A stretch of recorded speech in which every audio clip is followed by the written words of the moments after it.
Kesatuan rakyat, kesatuan jiwa, kerajaan perpaduan. Teruskan bersama di dalam channel ini untuk perkembangan-perkembangan isu semasa, isu politik, dan isu-isu hangat di Malaysia pada hari ini. Jangan lupa teruskan bersama di dalam channel ini. Tekan butang like, share, dan subscribe channel ini untuk perkembangan terkini politik di Malaysia.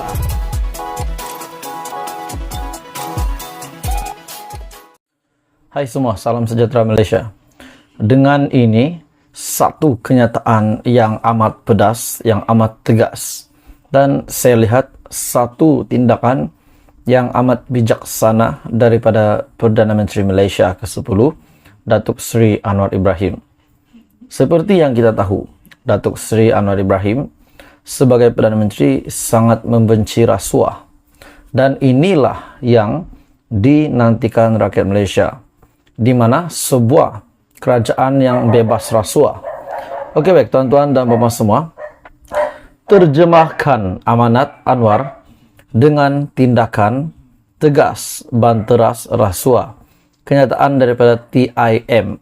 Oke, sebelum saya meneruskan isu hangat, sebelum saya meneruskan isu panas maklumat yang terdedah malam ini, saya meminta jasa baik kamu untuk tekan butang like, share video ini, dan jangan lupa subscribe supaya kamu tidak terlepas perkembangan terkini daripada channel ini.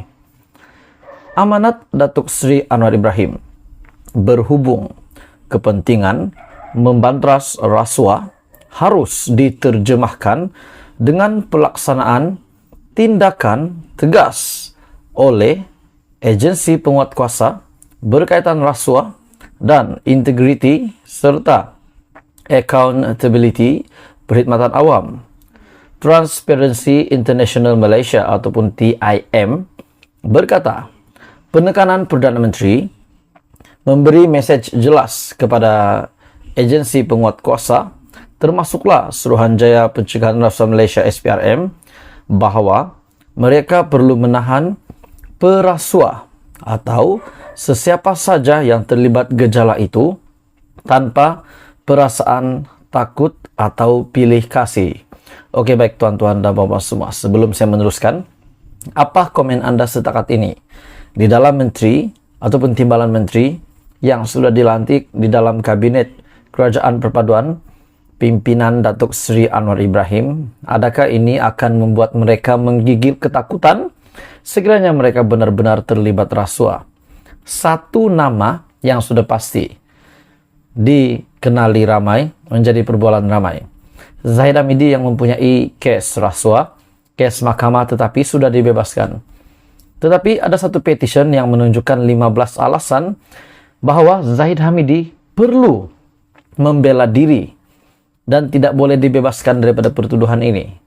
Bagi saya tuan-tuan dan puan semua, seperti apa yang Datuk Seri Anwar Ibrahim sudah umumkan kenyataan beliau sebelum beliau menjadi Perdana Menteri, ataupun mungkin selepas, satu kenyataan daripada Anwar Ibrahim, beliau berkata, selagi belum dijatuhi hukuman, selagi itu belum bersalah. Jadi tuan-tuan dan puan semua, siapapun senarai yang hari ini yang terlibat rasuah dan yang sewaktu dengannya sebagainya, tanpa segan silu, tanpa pilih kasih, tanpa rasa takut, sudah pasti akan dikenakan tindakan. Dan ini satu kejutan besar dan satu tindakan yang sangat bijaksana daripada Perdana Menteri Malaysia, di mana TIM berkata, penekanan Perdana Menteri itu memberi mesej yang jelas kepada agensi penguatkuasa termasuklah SPRM bahawa mereka perlu menahan perasuah atau sesiapa saja yang terbabit gejala itu tanpa perasaan takut ataupun pilih kasih. Jadi penekanan Datuk Seri Anwar Ibrahim ini adalah jelas kepada sesiapa saja menteri, timbalan menteri yang berada di dalam kerajaan perpaduan, sudah pasti sekiranya terlibat ini akan dikenakan tindakan undang-undang. Katanya, TIM mengalu-alukan amanat Anwar yang menekankan keperluan mendesak untuk menangani rasuah di negara, termasuklah mendapatkan semula wang yang dicuri, serta mengamalkan tadbir urus baik dalam pentadbiran kerajaan. Ini sudah pasti mengejutkan juga kepada pemimpin-pemimpin daripada pihak parti lawan, yaitu pembangkang daripada Perikatan Nasional. Katanya, kami juga mengalu-alukan jaminan Anwar bahwa pentadbirannya tidak akan campur tangan dalam proses siasatan, katanya dalam satu kenyataan. Jadi ini bermakna TIM ataupun Transparency International Malaysia telah menyokong amanat Datuk Seri Anwar Ibrahim yang menekankan keperluan mendesak untuk menangani merasuah di Malaysia. Mengulas lanjut, TIM juga menggesa semua pihak memainkan peranan dalam memerangi rasuah dengan melaporkan kepada SPRM sekiranya ada penjawat awam meminta rasuah ataupun menyalahgunakan kuasa mereka. TIM juga berharap Anwar diterjemahkan dengan tindakan tegas yang boleh membuahkan hasil yang diinginkan. Jadi tuan-tuan dan puan semua, apa komen Anda berita hari ini? Ini pasti sangat menggemparkan seluruh Malaysia. Teruskan bersama di dalam channel ini untuk isu semasa, isu hangat daripada channel ini.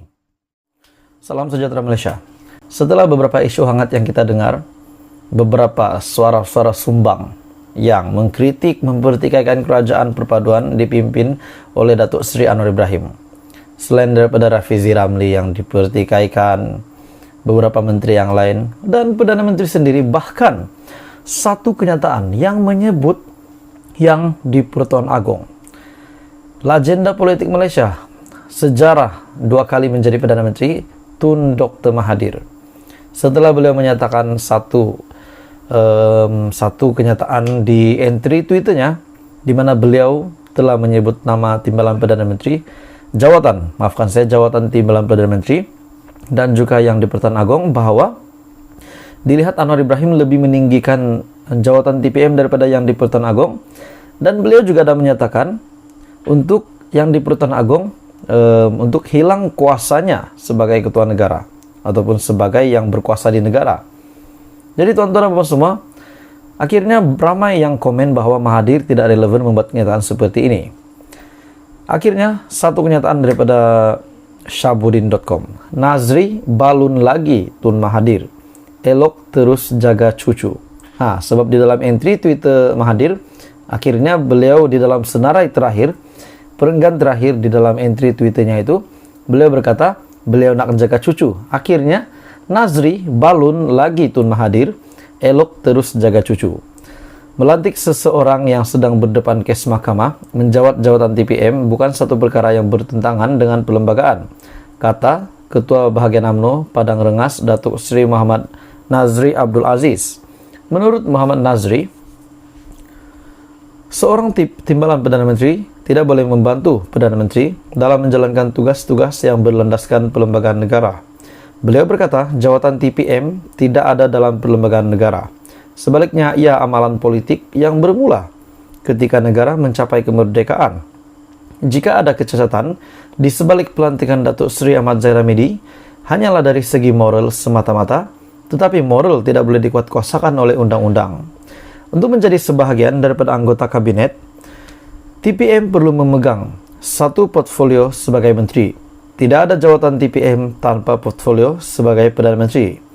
TPM tidak boleh menjalankan tugas-tugas Perdana Menteri yang termaktub dalam perlembagaan, seperti menasihatkan yang di Pertuan Agong dalam pelantikan 44 daripada 70 anggota Dewan Negara, pelantikan pegawai negara, dan beberapa jawatan lain. Jadi akhirnya Tun Mahathir terima berita ini dibalun oleh Nazri, membalas berkaitan dengan perlembagaan dan undang-undang yang Mahathir telah sebut di dalam entry Twitternya.